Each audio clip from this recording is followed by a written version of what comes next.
Let me ask you a question. Have you ever looked at a pigeon and thought, you know what that bird needs? A reflecting pool. No? Just me? Well, let me tell you how a $15 plastic birdhouse turned my backyard into the 8th wonder of the world and sent my HOA president into a legal tailspin. I live in Grosse Pointe, Michigan. It's the kind of neighborhood where the grass is cut with manicure scissors, and people have strong, deeply held philosophical beliefs about the correct shade of beige for a mailbox. I try to keep to myself, but I also have a soft spot for the local wildlife. So, one sunny Tuesday, I went to a craft fair and bought a birdhouse. It wasn't just any birdhouse. It was a neon-colored, spectacularly tacky replica of a 1950s retro diner. It had tiny little plastic stools and a sign that said, Mel's Diner. I hung it from the low branch of the oak tree in my front yard, stepped back, and admired my handiwork. It was a masterpiece of suburban rebellion. I didn't even make it back to my front porch before I heard the marching footsteps. It was Susan. Susan is the president of the Grosse Pointe Heights Homeowners Association. She has the posture of a retired drill sergeant, a permanent scowl that suggests she's constantly smelling sour milk, and a clipboard fused to her left hand. Most terrifyingly, she wears a retractable measuring tape on her belt, like a gunslinger's holster. "Excuse me," Susan barked, not even bothering with a hello as she marched across my freshly cut lawn. She didn't look at me. Her eyes were locked onto Mel's Diner. "What is that?" "It's a birdhouse, Susan," I said, leaning against my porch railing. "For the birds. You know, the little winged guys that fly around?" She unholstered the measuring tape with a metallic shh sound and extended it with practiced precision. She held the metal tip to the bottom of the plastic diner and read the measurement at the top of the tiny neon roof. 14 inches, she announced, her voice dripping with triumphant malice. She let the tape snap back into its casing. Section 4, Paragraph 2 of the HOA Covenants, Conditions and Restrictions, explicitly states that all avian sanctuaries must be neutral-toned and not exceed 12 by 12 by 12 inches. This is a clear violation. "Susan, it's 2 inches, I said, chuckling. "Are we really going to do this over 2 inches of plastic?" "Rules are rules," she snapped, clicking her pen and aggressively scribbling on her clipboard. "Take it down by Friday, or face a $500 daily fine." She tore off the pink carbon copy of the citation and slapped it onto my chest. "Neutral tones only. 12 inches maximum. Good day."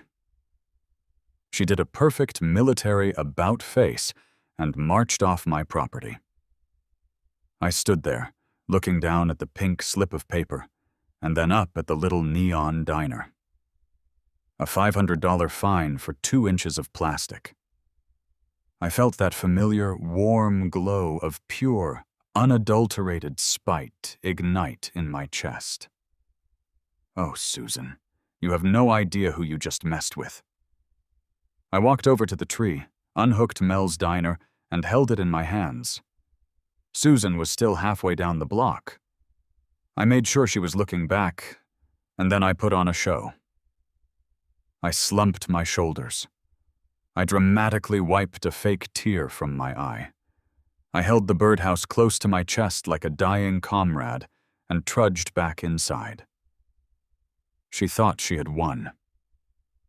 That night, I didn't sleep. I brewed an entire pot of coffee, cracked my knuckles, and booted up my laptop. If Susan wanted to play the rules game, we were going to play the rules game. I pulled up the Grosse Pointe Heights HOACC and Rs. It was a 70-page document of pure suburban tyranny, dictating everything from the acceptable curvature of driveway borders to the specific hours you were allowed to operate a leaf blower. I read through the section on avian sanctuaries again. She was right. Maximum 12 inches, neutral tones only. A dead end. But I wasn't looking to build another birdhouse. I needed a different angle. I scrolled down to the section on property additions and structures. And there it was. The golden ticket. The HOA had spent so much time regulating the exact hue of exterior paint and the height of birdhouses that they completely phoned in the section on detached buildings. The bylaws simply stated, detached accessory structures under 400 square feet are not subject to architectural committee approval and default to municipal zoning codes. They completely forgot to regulate them. My heart started pounding. A detached accessory structure. Up to 399 square feet. That's the size of a two-car garage. But the city code still had zoning rules about what those structures could be used for. Sheds, greenhouses, pool houses, all required specific setbacks and utility permits. I needed something bulletproof, something Susan couldn't touch, even with the city's help. I pivoted from HOA law to Michigan state law. I fell down a rabbit hole of property rights, agricultural exemptions, and obscure zoning protections. At 3 a.m., fueled by my third cup of dark roast and pure spite, I found it. Michigan Act 57 of 1974, the Carrier Pigeon Act. I read the text, my jaw slowly dropping. In the mid-70s, pigeon racing was a surprisingly big deal in Michigan. So much so that the state legislature passed a law explicitly protecting the hobby. The law stated that no local municipality, health department, or zoning board could outright prohibit the keeping of carrier pigeons, nor could they prevent the construction of a pigeon loft, provided it met basic sanitary guidelines and the owner was a registered fancier. State law trumps local ordinances, and state law definitely trumps a neighborhood HOA. Susan said I couldn't have a 14-inch birdhouse. Fine, I wouldn't build a birdhouse. I was going to build a 399-square-foot carrier pigeon sporting loft. And since the HOA demanded neutral tones, I knew exactly what material to use. White marble. The next morning, I submitted the vaguest possible municipal permit application to the city for a detached accessory pet structure. Because it was under 400 square feet, the city rubber-stamped it. Because of the HOA loophole, it completely bypassed Susan's architectural committee. I then went online and paid $35 to become a registered member of the American Racing Pigeon Union. I was officially a federally recognized carrier pigeon fancier. It was time to build the Taj Mahal. Finding a contractor willing to build a 1-to-1 scale replica of the Taj Mahal shrunk down to exactly 399 square feet. Exclusively for birds was harder than I thought. I finally found Mike.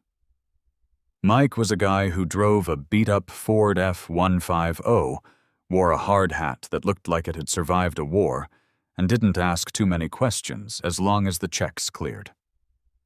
"Let me get this straight," Mike said, standing in my backyard, looking at the blueprints I had sketched out. He took off his hard hat and scratched his head. "You want a poured concrete foundation. You want 4 minarets. You want a central dome. And you want the whole thing clad in white stone." "That's right," I said, nodding. "And you want tiny little golden perches carved into the archways." "Exactly. For the pigeons." Mike stared at me for a long, silent moment. He looked at the blueprints, then at me, then at my neighbor's perfectly manicured beige house, then back at me. "This is gonna cost you, buddy," Cash up front, Mike finally said, grinning. Mike, I assure you, the look on my HOA president's face will be worth every single penny. Construction started the following Monday. You haven't lived until you've seen a flatbed truck drop off 4 pallets of white stone in the middle of an upper-middle-class suburb at 7 in the morning. The noise was glorious. Saws whining, hammers ringing, cement mixers churning. It was the sound of malicious compliance coming to life. It took exactly 4 hours for Susan to show up. I was standing on my back patio, drinking coffee, watching Mike's crew pour the foundation. Susan burst through my side gate, her face the color of a ripe tomato. "What is the meaning of this?" she screeched over the sound of a concrete saw. "Stop this immediately! You do not have architectural approval for a home addition." I took a slow sip of my coffee. "It's not a home addition, Susan. It's a detached accessory structure. Under 400 square feet. According to the CC&Rs you so kindly cited last week. I don't need your approval." She pulled out her clipboard, her hands actually shaking. You can't just build a structure without a municipal permit. I'm calling the city." I reached into my back pocket and pulled out the laminated city permit. I handed it to her. "Already got it, Susan. Detached accessory pet structure. All perfectly legal." She stared at the permit, her eyes darting back and forth across the text, as if hoping a typo would invalidate the whole thing. A pet structure? What kind of pet needs a poured foundation, and are those marble columns? "Neutral tones, Susan," I said, smiling sweetly. "Just like you asked." She shoved the permit back into my chest, her eye twitching. "We will see about this," she hissed, turning on her heel and storming out of the yard. Over the next 3 weeks, the Taj Mahal rose from the dirt. It was magnificent. Mike's guys really outdid themselves. They built the 4 minarets, which I had them hollow out to function as gravity-fed seed dispensers. The central dome was perfectly rounded, and we even installed a tiny rectangular bird bath in the front to serve as the reflecting pool. To complete the project, I needed the residents. The day the structure was finished, a specialized courier arrived with 2 wooden crates. I unpacked 12 purebred, pedigreed racing homing pigeons. They were actually beautiful birds, shimmering with iridescent feathers. I released them into their new palatial estate. They fluttered up to the tiny golden perches, cooing softly. "Welcome home, boys," I whispered. The peace lasted exactly 2 days before the flashing red and blue lights illuminated my living room. I opened my front door to find 2 Grosse Pointe police officers standing on my porch. Susan was standing on the sidewalk behind them, arms crossed, looking incredibly smug. "Evening, sir," the taller officer, a guy whose name tag read Davis, said. He looked very tired and very confused. "We got a call from your neighbor here, stating that you're running an unauthorized commercial religious temple, or possibly an illegal casino out of your backyard." I had to bite the inside of my cheek to keep from bursting into laughter. "A casino? Officers, please, come with me into the backyard. You have to see this for yourselves." I led them through the side gate. The motion sensor lights flicked on, bathing the miniature Taj Mahal in a glorious, angelic glow. The officers stopped dead in their tracks. Officer Davis slowly took off his hat. "Mother of God," his partner whispered. "Officers," I said, gesturing grandly to the structure. "This is not a casino. This is a federally recognized athletic training facility. Behold my athletes." Right on cue, one of the pigeons poked its head out of the central archway and let out a soft coo. The 2 cops stared at the pigeon.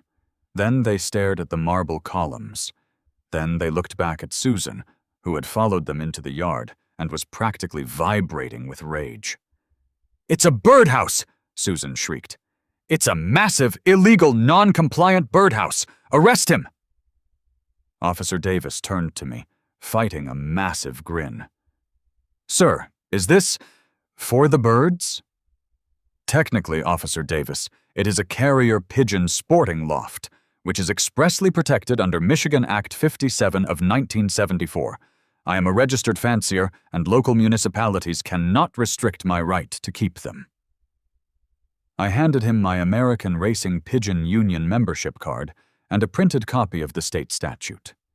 Davis read the card, read the statute, and then looked at Susan. "Ma'am," he said, his voice completely flat, "it's a pigeon loft. It's protected under state law. There's nothing we can do here." "But the 12-inch rule!" she screamed. "Have a good night, folks," Davis said, handing my paperwork back. He and his partner walked back to their cruiser, their shoulders shaking with suppressed laughter. Susan wasn't done.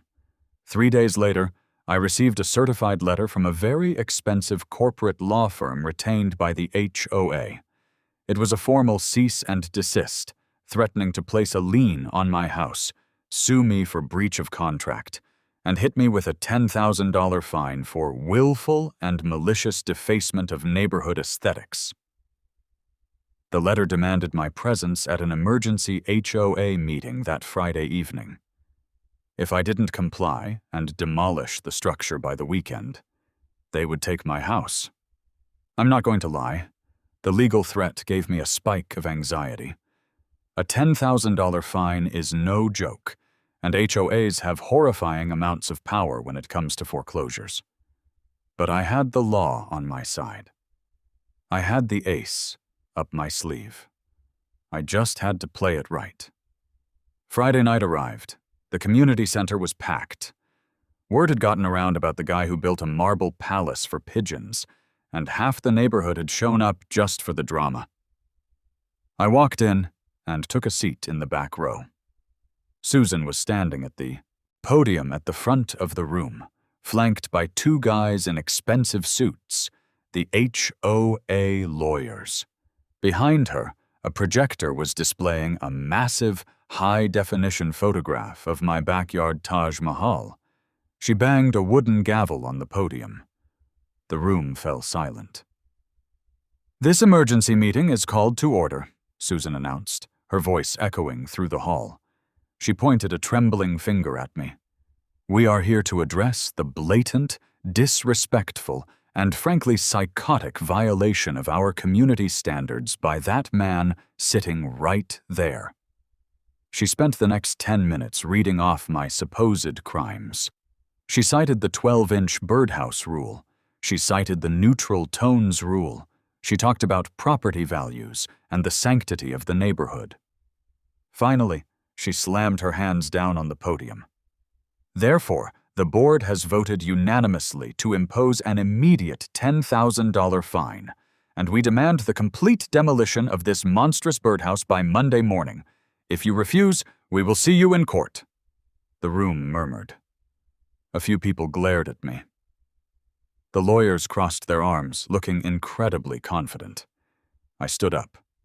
I didn't rush. I walked slowly down the center aisle until I was standing directly in front of the podium. I looked at Susan, then at the lawyers, and then out at the crowd.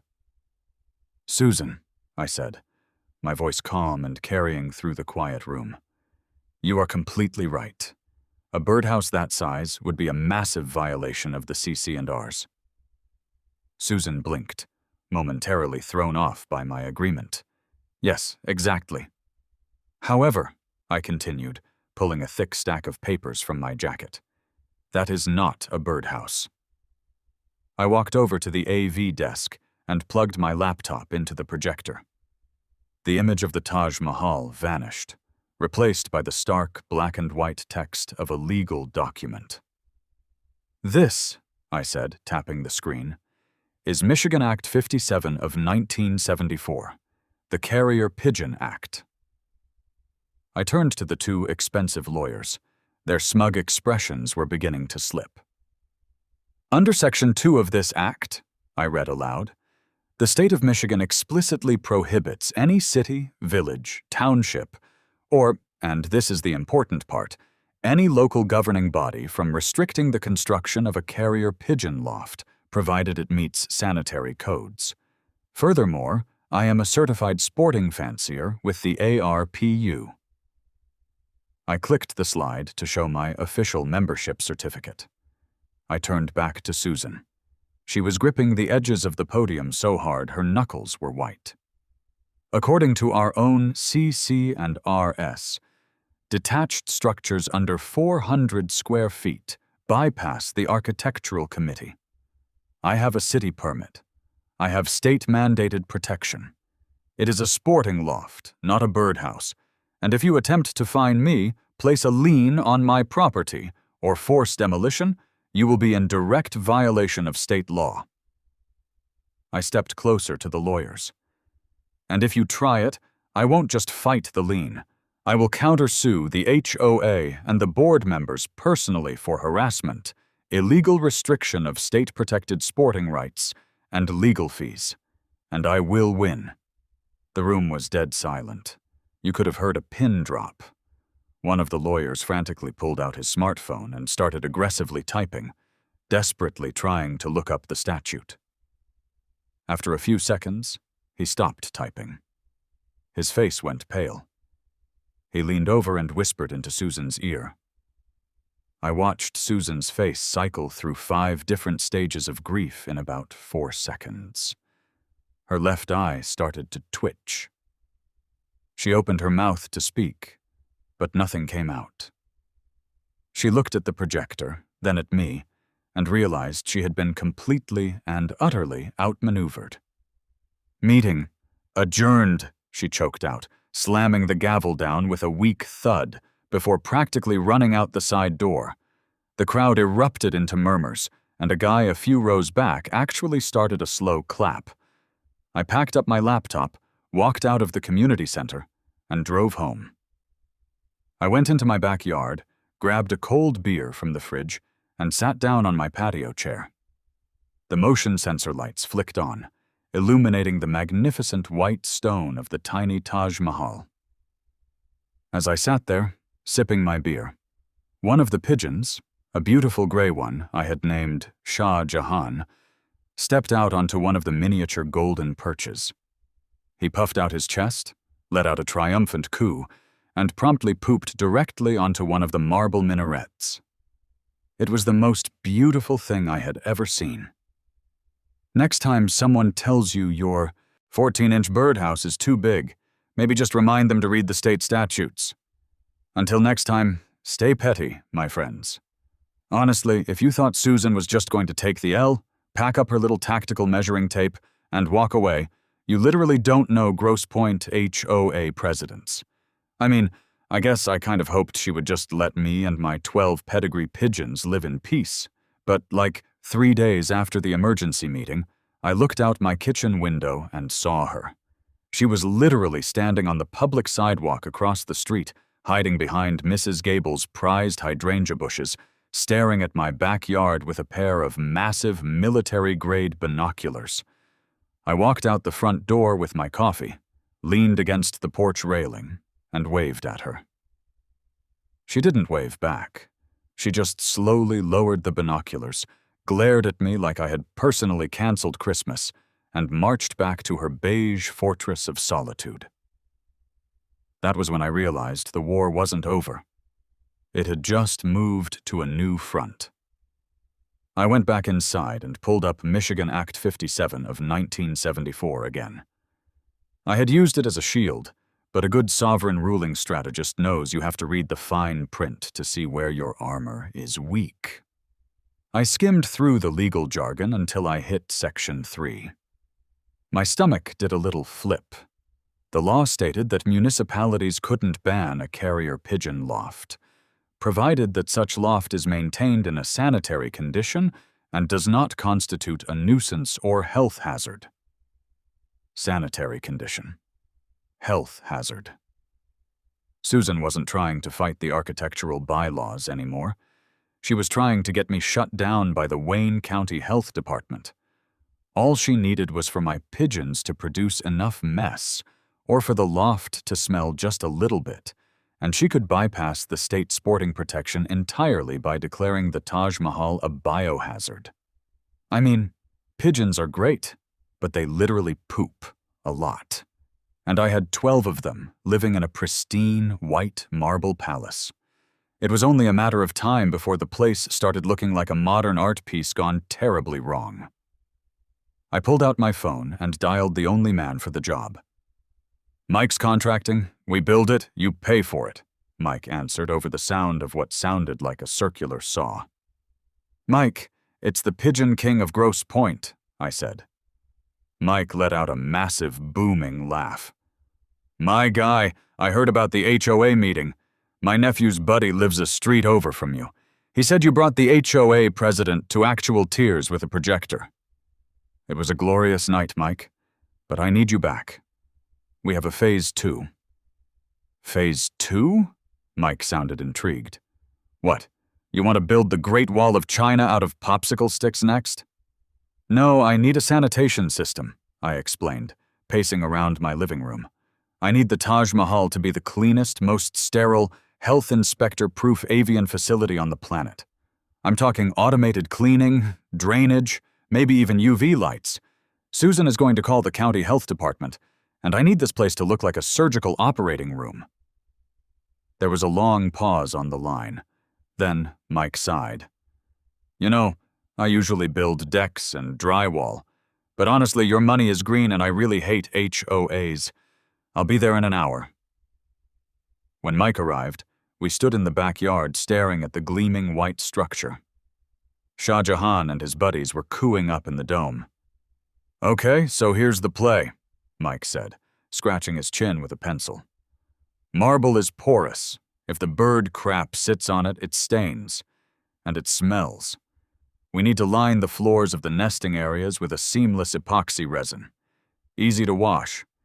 Then, I'm going to install a hidden perimeter misting system." "A misting system?" I asked, genuinely impressed. "Yeah, like the ones they use in the produce aisle at the grocery store," he said, waving his hands around. "But instead of water, we run an enzymatic, bird-safe cleaner through it. We put it on a timer. Every 4 hours, it mists the floor, breaks down the waste, and washes it into a custom drainage grate I'll install at the back. The grate will feed directly into your main sewer cleanout line. It'll literally flush itself." "Mike, you are an artist," I said. "I am an expensive artist," he corrected. "I also know a guy who does high-end HVAC. We can put a discreet, commercial-grade HEPA air purifier inside the central dome.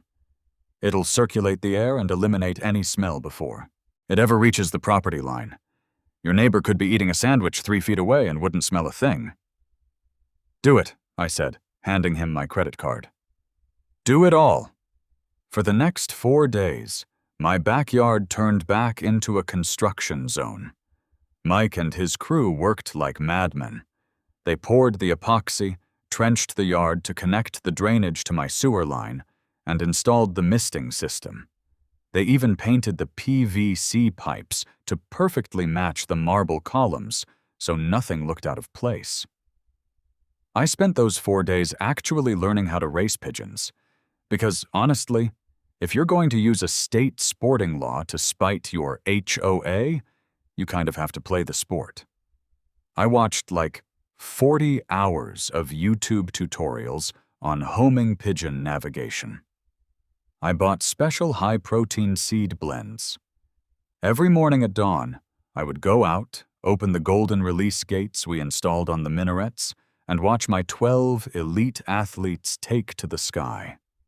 They would fly in these massive, sweeping circles over the neighborhood for an hour before returning to the loft. It was actually kind of majestic. I guess I was becoming a real bird guy. On day 5, the trap was fully set. The Taj Mahal smelled faintly of citrus from the enzymatic cleaner. The epoxy floors were spotless. The HEPA filter hummed silently in the dome. And right on schedule, the heavy artillery arrived. I was sitting on my patio reading a book when a white county fleet vehicle pulled up to the curb. A guy in a polo shirt with the Wayne County Health Department seal on the breast pocket stepped out. He was holding a metal clipboard. And right behind him, emerging from the shadows of her driveway like a beige ninja, was Susan. She looked absolutely triumphant. She was practically vibrating with excitement as she walked the inspector up my driveway. I stood up, put my book down, and walked over to the side gate to meet them. "Good morning," I said, leaning over the gate. "Can I help you folks?" The inspector cleared his throat. "Hi there. I'm Inspector Miller with the County Health Department. We received a formal complaint regarding an uncontained livestock situation and a severe sanitation hazard on this property." He looked past me, his eyes landing on the Taj Mahal. He blinked hard, took his sunglasses off, and stared. "That is the structure," Susan said, pointing at it with a trembling finger. "He is housing over a dozen vermin-attracting birds in there. The smell is horrendous. The noise is deafening. It is a public health crisis and a breeding ground for disease. I demand you shut it down and issue an immediate demolition order under County Code 8.04. I just smiled, unlatched the gate, and pushed it open. "Inspector Miller, please, be my guest. Come on in and inspect the, health crisis." Miller walked into the yard, looking completely bewildered. Susan marched right behind him, keeping a safe distance as if the pigeons were going to dive-bomb her with the bubonic plague. Miller approached the structure. He leaned in close to one of the archways. He sniffed the air. He frowned, moved to another archway, and sniffed again.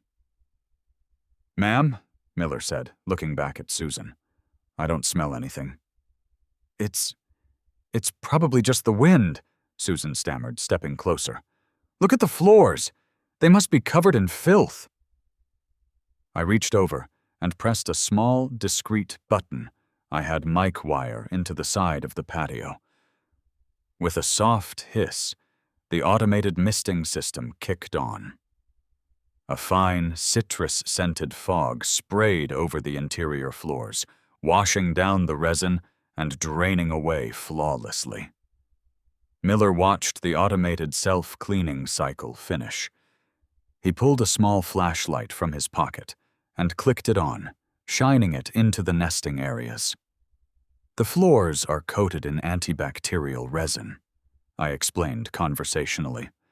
"The structure is entirely self-washing, draining directly into the municipal sanitary sewer line with a permitted backflow preventer.